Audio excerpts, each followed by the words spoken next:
Definitely. I met him at the Pro Bowl, and then I had met him last year when we went out to LA for the game. Do you think you look like him now, or not so much? Nah, but back in the day I had long hair, so I kind of similar to him. Do you feel like this is kind of like a career reset for you, a chance to kind of get things going in the right I direction? think so. Just being in a great place like this, new there, it's new to me. I used to see the facility in Davie, so the facility being right next to the Hard Rock, practicing and see the Hard Rock right there, it's an amazing sight. So it's just a fresh breath there, and getting ready to work.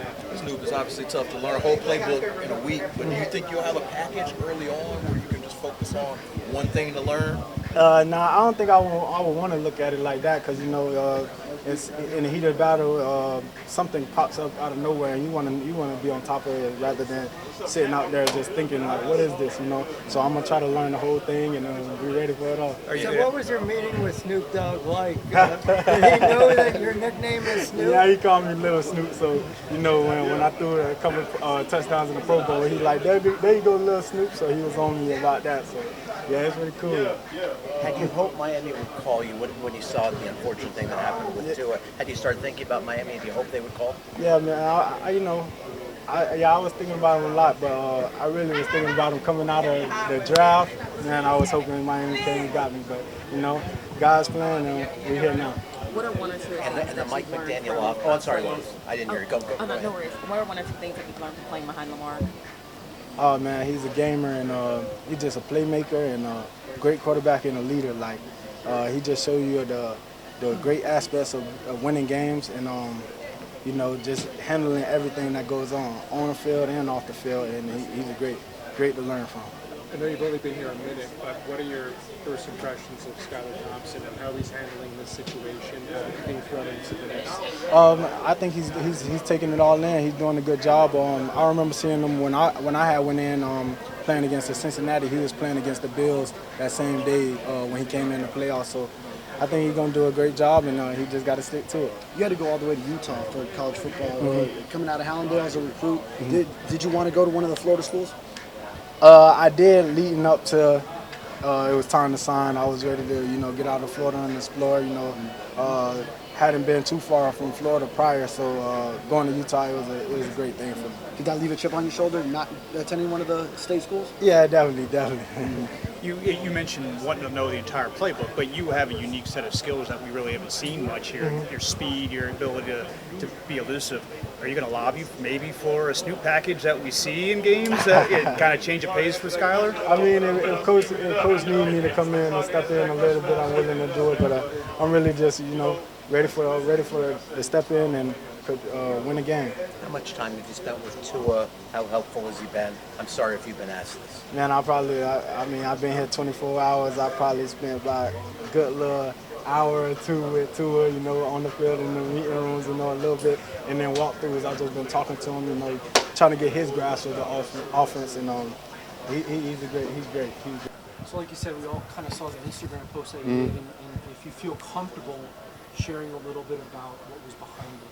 Yeah, I think I just wanted to convey a message to people. It's really anybody in general, but especially young athletes and stuff. I feel like some people are just naturally supremely confident, but I feel like a lot of people kind of struggle with their confidence. And I just wanted to convey the message that even if you do struggle with your confidence, you can still move past it. You can still be successful. It's really about how you handle those times like that and how you move forward from it. So I just think it's important. I feel like a lot of people might assume because we're big, brawny athletes that either we don't go through the same emotions or whatever. But I think that it's impactful for a lot of people. Quiet, Liam. I think it's impactful for a lot of people to be able to see that from us. A lot of people obviously idolize us, and for us to be candid about our emotions, I think that's super important. Especially for men in general, I feel like it's kind of stigmatized to be vulnerable, and some people might see it as soft to speak about your emotions. But I think it's important, like I said, to convey that message and show people that they can be themselves. They don't have to be anybody less than what they are, and they can go through tough times. They can go through times of self-doubt and low confidence, but you can always push your way out of it. So, What was it that triggered that I mean, that's kind of what I went through after the game on Thursday. I feel like, I have a lot of high expectations for myself, and I didn't live up to my standard, and so kind of instantly, like, all the negative voices in my head kind of start berating me. And like I said yesterday, it takes a concerted effort to switch that mind frame and start to love yourself and tell yourself positive things instead of just like pounding yourself down. So yeah, like I said, it was that process, like, happened on Thursday, Friday, Saturday, Sunday. It was tough because it was a long weekend, so we couldn't just like put it to bed and move on. And so by Monday, that's kind of when I started to turn the page and get back into the routine. And at the end of the day, yeah, like, tough times don't last, but tough people do. So how do you start that process of being positive to yourself? I think it's important to sit with those feelings. I don't think it's beneficial to try to ignore those feelings. I think it's a good practice to try to tell yourself the opposite when you like have those negative thoughts. I'm not good enough. People don't love me. Whatever the case may be, tell yourself I am good enough. I am blah blah blah. But I think it's just like sitting in that and understanding that it's okay to have down days, or if it's 2 days or 3 days, but it's not okay to stay down and to start spiraling and to not take that step forward. And so, what I said yesterday, it's like, for me, my routine and discipline is like what carries me, because, you might think about something a lot for a couple of days, but then once you get back into your routine, get back in here, meetings with the boys, working out, stuff like that, you just kind of forget about it, honestly. And, but it still sits with you, but you're able to like look at it from a different perspective. Jaelan, what's been the feedback that you've gotten from that post? A lot of love. I mean, it's not like I was like asking or like trying to, pity me, woe me, this and that. Like I said, it was more about like conveying that message, and just really it was on my heart, and I just wanted to like share that because I think it's a valuable lesson, something I've learned through the adversity that I've had. It's just like I said, like how you respond to things is what determines like how your life is going to be. It's not the moment itself, it's how you respond to the moment. And so I think a lot of people have just been like, thankful that I've like had that vulnerability and spoken out. People have told them that they really related to it, that they've told their young kids that, like.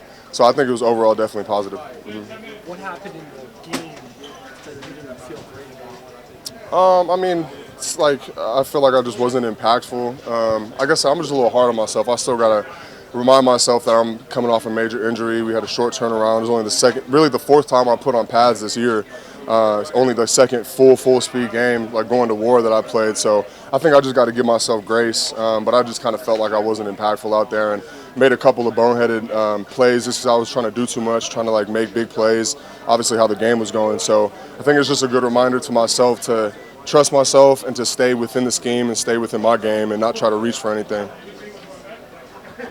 Thanks so much, Jim. With the situation that the team faces right now, having to play a month without Tua, what can the defense do to carry their share of the load? I just think we just gotta like do our job. That's all we can do. Like, we don't have to, play bigger than what we are. Like, we just got to do our job, stop the run, and then rush the passer. It's like simple as that. Get the ball back for our offense. So I think we've been doing a good job. I think we have a lot to improve on, and we're going to improve on it. But I don't think we have to do more than what's required of us for us to win. I got a lot of faith in Skylar. I got a lot of faith in our offense in general. So I think if we can just go out there and play the brand of defense that we all know that we can play, then we'll be good.